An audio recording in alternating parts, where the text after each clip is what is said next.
সকলোকে নমস্কাৰ জনাইছোঁ আৰু আজি আপোনালোকক দেখুৱাব বিচাৰিছোঁ এখন বিশেষ গাঁও, যিখন গাঁও অতীজতে আছিলে বদনামৰে ভৰা, কিন্তু সেই গাঁওখনে এতিয়া কঢ়িয়াই আনিছে সুখৰ বতৰা।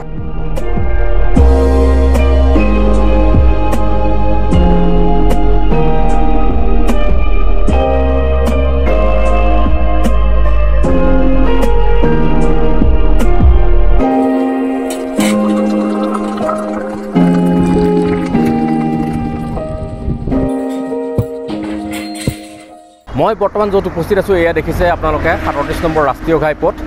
জখলাবন্ধাৰ পৰা মাত্ৰ কেইকিলোমিটাৰমান আগলৈ আহি কাজিৰঙাৰ দিশে এই গাঁওখন অৱস্থিত আৰু এই গাঁওখনৰ নামটো হৈছে নতুন ডাংগা। আৰু এই নতুন ডাংগা কিয় বিখ্যাত, কি কৰিছে নতুন ডাংগাবাসীয়ে, সম্পূৰ্ণ এই ভিডিঅ'টোত আপোনালোকক দেখুৱাব বিচাৰিছোঁ। এটা কথা উল্লেখ কৰি দিব বিচাৰিছোঁ যে ২০০৭ চনলৈকে এই গাঁওখনৰ এটা কুখ্যাতি আছিলে।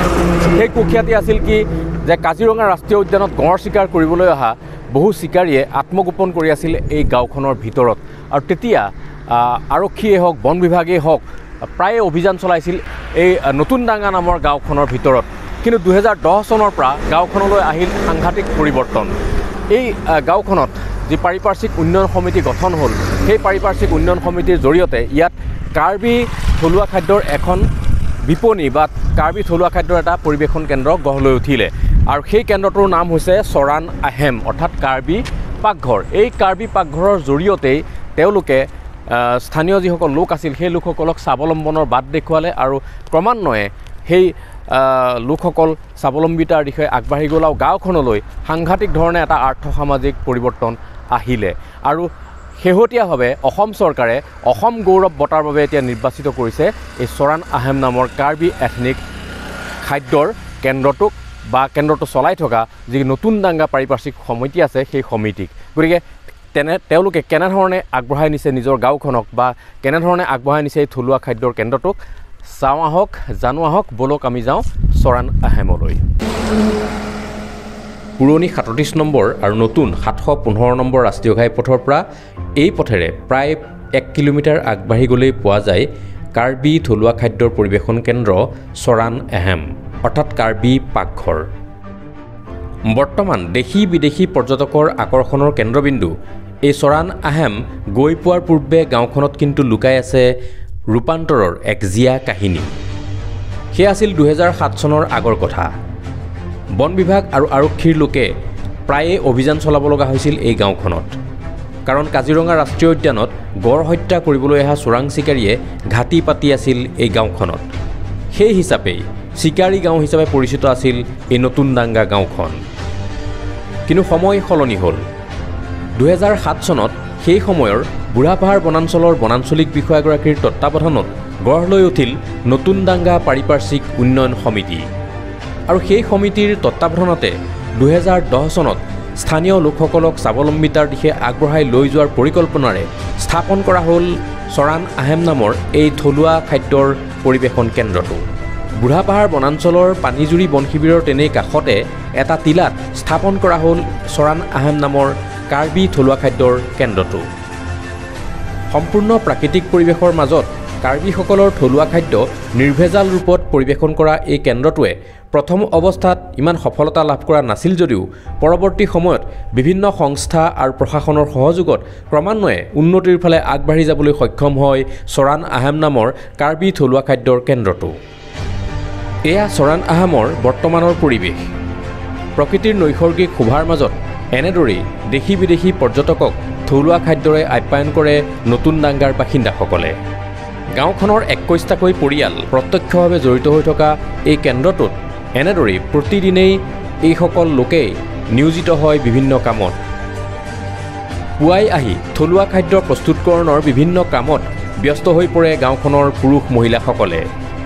পূৰ্বে পাহাৰৰ পৰা খৰি লুৰি জীৱন নিৰ্বাহ কৰা এইসকল লোকে এতিয়া এই কেন্দ্ৰটোৰ জৰিয়তেই সুচল জীৱন যাপন কৰাৰ লগতে নিজৰ সতি সন্ততিকো শিক্ষা দীক্ষাৰ ক্ষেত্ৰত আগবঢ়াই নিবলৈ সক্ষম হৈছে।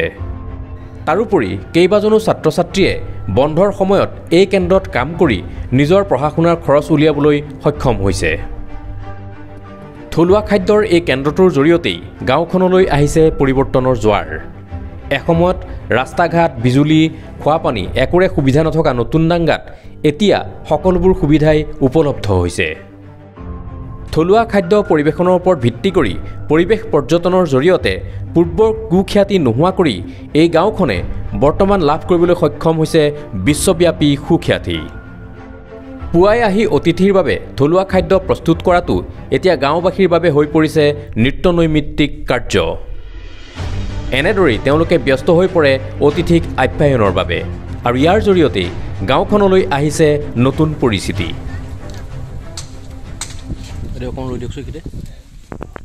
এতিয়া আপোনালোকৰ কেন্দ্ৰটোৱে যে এই বঁটাটো পাইছে, পুৰস্কাৰ পাইছে, কেনেকুৱা লাগিছে মনত? বহুত ভাল লাগিছে। কি ক'ব, কেনেধৰণে চলি আছে? এতিয়া ভালদৰে চলি আছে। আগতেতো এটা বদনাম আছিলে, হয়। কেনেকুৱা কি আছিলে অলপ কওকচোন। আগতে বহুত চোৰাং চিকাৰৰ কাৰণে একদম বহুত গাঁৱতো বদনাম হৈছিলে। আগতকৈ এতিয়া বহুত ভালকৈ চলি আছে আৰু বাহিৰৰ মানুহ বহুত আহে। কেনেকৈ পায় তেওঁলোকে? কয় মানে বহুত ভাল বুলি কয় আৰু। বন বিভাগ, স্থানীয় প্ৰশাসন আৰু বেচৰকাৰী সংস্থাৰ সহযোগত নতুন ডাংগাবাসীৰ ঐকান্তিক প্ৰচেষ্টাৰ ফলত ক্ৰমাৎ দোপে উন্নতিৰ ফালে আগবাঢ়ি যাবলৈ সক্ষম হৈছে চৰাণ আহাম নামৰ কাৰ্বি থলুৱা খাদ্যৰ এই কেন্দ্ৰটো। সমান্তৰালভাৱে নতুন ডাংগা গাঁৱলৈ আহিছে উন্নয়নৰ জোৱাৰ আৰু সেইবাবেই এইবাৰ অসম চৰকাৰে এই কেন্দ্ৰটোলৈ আগবঢ়াইছে অসম গৌৰৱ বঁটা। এইখন আৰম্ভটো আমাৰ 2010 চনত যেতিয়া আৰম্ভ হৈছিল, তেতিয়া আমাৰ একোৱেই নাছিল এইখনত, মানে না বহিবলৈ আমাৰ এনেকুৱা চকী টেবুলো এনেকুৱা মানে আপোনাৰ সুবিধাজনক নাছিলে আৰু আমি কেইটামান আৰু বাঁহৰ চাং কেইটামান বনাইছিলোঁ অকল খোৱা আৰু বহাৰ কাৰণে। তো সেইখিনি মাজতো আমি এনেকুৱা এটা সপোন লৈ পেলাই আগবাঢ়ি আছিলোঁ আৰু এই সপোনটো পূৰ কৰাবৰ বাবে আমাক কিন্তু যিসকল ব্যক্তি আমাক যেনেবা আপোনাৰ ফৰেষ্ট ডিপাৰ্টমেণ্টতো আছেই, তাৰপিছত আপোনাৰ WWF, আমাৰ ডিষ্ট্ৰিক্ট এডমিনিষ্ট্ৰেশ্যন আৰু আমাৰ আপোনালোকৰ ছ'চিয়েল মিডিয়া আৰু এনেকুৱা অন্য ধৰক আপোনাৰ NGO সকলো আছে, যেনেকুৱা আৰণ্যক আছে, তেখেতসকলৰ প্ৰচেষ্টাত মানে তেখেতসকলৰ সহযোগত আমি আজি এই প্ৰচেছটো আমি এটা সফলতাৰ দিশত আগবাঢ়ি আহিছোঁ বুলি আমি অনুভৱ কৰোঁ। বিচাৰিছোঁ যে এখন প্ৰকৃতিৰ মাজত থাকি আমাক নিজকো এটা গৌৰৱ অনুভৱ কৰোঁ আৰু সেইখিনি আমি ভৱিষ্যত প্ৰজন্মকো সেইটোৱে আমি দিব বিচাৰোঁ যে মেছেজটো যে প্ৰকৃতি বস্তুটো আমাৰ কাৰণে বহুত লাগতিয়াল আৰু প্ৰকৃতি অবিহনে আমি চাগে সুখেৰে জীয়াই থকাটো সম্ভৱ নহয়।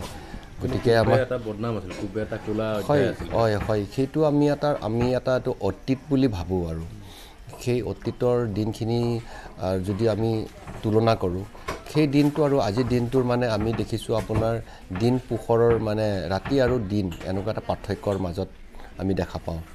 কাৰণ সেইটো সময়ত যিহেতু আপোনাৰ খোৱা পানীৰ পৰা আৰম্ভ কৰি আপোনাৰ বিজুলী নাই, তাৰপিছত আপোনাৰ খোৱা পানী এনেকুৱা বিশুদ্ধ খোৱা পানী পোৱা নাই, ৰাস্তা ঘাট নাছিলে আৰু মানুহে নতুন ডাঙাৰ নামটো ক'বলৈ অকণমান চাগে কুণ্ঠাবোধ কৰে, যিহেতু এখন গাঁৱৰ মানুহ চিকাৰীৰ লগত জড়িত বুলি এটা বদনামী, কিছুমান ধৰ দুই এজনৰ জড়িতৰ কাৰণে গোটেই গাঁৱৰ মানুহখনৰে বদনাম হৈছিল আৰু তাৰ বাবে যিসকলে মানে এটা ভদ্ৰতাৰ জীৱন যাপন কৰিব বিচাৰে তেখেতসকলেও মানে এটা লজ্জিত এটা অনুভৱ কৰিছিলে আৰু নিজকে নতুন ডাঙাৰ ৰাইজ বুলি বা নতুন ডাঙাৰ গাঁৱৰ ব্যক্তি বুলি পৰিচয় দিবলৈ অকণমান লাজ কৰিছিলে। তো আজি আমি গৌৰৱেৰে ক'ব পাৰোঁ যে মোৰ ঘৰ নতুন ডাঙা, মোৰ কাজিৰঙা দাঁতি কাষৰীয়া, মই বুঢ়া পাহাৰ ৰেঞ্জত, মানে এতিয়া আমি বুকু উফন্দাই ক'ব পাৰোঁ